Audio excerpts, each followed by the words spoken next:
Það komið að 7. lið á dagskrá Baldursnes, deiliskipulagsbreyting vegna smáhýsa, til máls tekur bæjarfulltrúi Geir Kristinn Aðalsteinsson. Já, forseti ágæti bæjarfulltrúi, þetta er svona angi á sama meiði, þetta eru þessi smáhýsi. Núna við Baldursnes, þetta er liður 4 í sömu fundagerð skipulagsráðs síðan 15. október.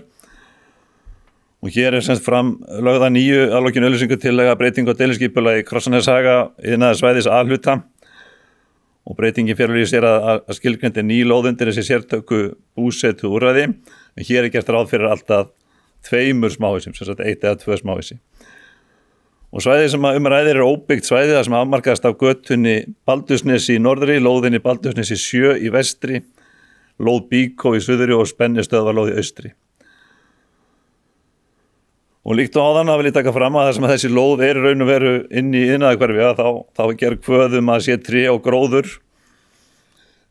Ríkjandi þegar lóðin er hönnuð, frágangur skal vera snyrtilegur og hæfa íbúðarhúsnæði með snyrtilegum gangstígum. Og þá er tekið fram að æskilið sé að gróðursett verði tré norðan, norðvestan og austan við húsin til skjólmyndunar og til að gefa svæðinu heimilislega ásýnd.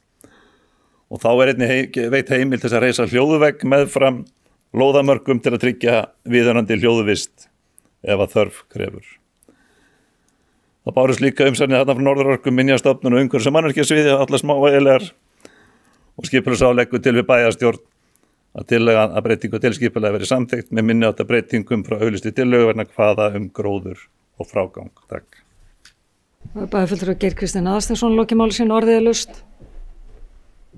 Sem enginn hefur kastið hljóð, þessi geta samþykkt, gefum ekki. Það eru öll.